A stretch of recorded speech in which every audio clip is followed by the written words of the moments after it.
ಎಲ್ರಿಗೂ ನಮಸ್ಕಾರ. ಈ ಒಂದು ಸಿರಪ್ ಮಾಡಿಕೊಡೋದ್ರಿಂದ ಸಣ್ಣ ಮಕ್ಕಳಿಗೆ ಎಂಥ ಶೀತ ಕೆಮ್ಮು ಇದ್ದರೂ ಬೇಗ ಹೋಗಿಬಿಡುತ್ತೆ. ಈ ಥರ ಟ್ರೈ ಮಾಡಿ ನೀವು ಮನೇಲಿ, ಹಾಗೆ ಹೇಗಿತ್ತು ಅಂತ ಕಮೆಂಟ್ ಮಾಡಿ. ಇದಕ್ಕೆ ಬೇಕಾಗಿರೋದು ನಿಮ್ಮ ಮನೆಯಲ್ಲೇ ಸಾಮಗ್ರಿಗಳಿರುತ್ತೆ, ಅದನ್ನ ಯೂಸ್ ಮಾಡಿದರೆ ಸಾಕು. ಒಂದು ದೊಡ್ಡ ಪತ್ರೆ ಎಲೆ, ಹಾಗೆ ಒಂದು ಹಿಡಿಯಷ್ಟು ತುಳಸಿ ದಳಗಳು, ಹಾಗೆ 2 ಕಾಳು ಮೆಣಸು, ಒಂದು ಟೀಗೆ ಅಷ್ಟು ಉಪ್ಪು, ಹಾಗೆ ಈ ಥರ ಕುಟ್ಟೋಕ್ಕೆ ಈ ಥರ ಒರಳಲ್ಲಿದ್ದರೆ ಸಾಕು. ಇದಕ್ಕೆ ಏನಂತಾರೆ ಅಂತ ನನಗಂತೂ ಗೊತ್ತಿಲ್ಲ. ಸೊ ಯೂಸ್ ಮಾಡಿ ಅದರಿಂದನೇ ತೆಗೆಯೋದು. ಇದಕ್ಕೆ ನೀಟಾಗಿ ಫಸ್ಟು ತುಳಸಿ ಎಲೆ ಹಾಗೆ ದೊಡ್ಡ ಪತ್ರೆನ ನೀಟಾಗಿ ವಾಶ್ ಮಾಡ್ಕೋಬೇಕು.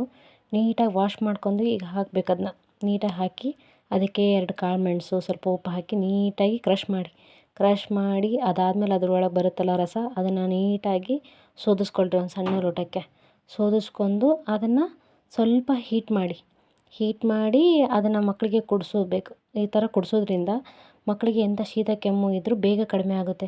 ಇದನ್ನೆಲ್ಲ ಮಾಡೋದು ಬಿಟ್ಟು ಸ್ವಲ್ಪ ಮಕ್ಕಳಿಗೆ ಶೀತ ಕೆಮ್ಮು ಆಗಂಗಿಲ್ಲ, ಹಾಸ್ಪಿಟ್ಲಿಗೆ ಕರ್ಕೊಂಡೋಗ್ಬಿಡ್ತಾರೆ. ಹಾಸ್ಪಿಟ್ಲಿಗೆ ಕರ್ಕೊಂಡೋಗಿ ಆ ಕೆಮಿಕಲ್ ಸಿರಪ್ಪು ಅವು ಇವು ಕೊಡ್ತಾರೆ. ಜಾಸ್ತಿ ಸಿವಿಯರ್ ಆಗಿದೆ ಅಂದರೆ ಓಕೆ, ಆದರೆ ಸ್ವಲ್ಪ ಏನೋ ಶೀತ ಆಗ್ತಿರೋಂಗಿಲ್ಲ, ನೋಡೋಂಗಿಲ್ಲ. ಈಗಿನ ತಾಯಂದಿರು ನಮ್ಮಂಥವ್ರು ಬೇಗ ಹಂಗೆ ಹಾಸ್ಪಿಟ್ಲಿಗೆ ಹೋಗೋಣ. ಯಾಕಂದರೆ ನನ್ನ ಮಗಳಿಗೆ 2-3 ತಿಂಗಳಿಂದ ಹಾಗೆ ಆಗ್ತಾಯಿತ್ತು. ಸೊ ಹಾಸ್ಪಿಟ್ಲಿಗೆ ಹೋಗೋಣ ಅಂತ ಇದ್ದೆ.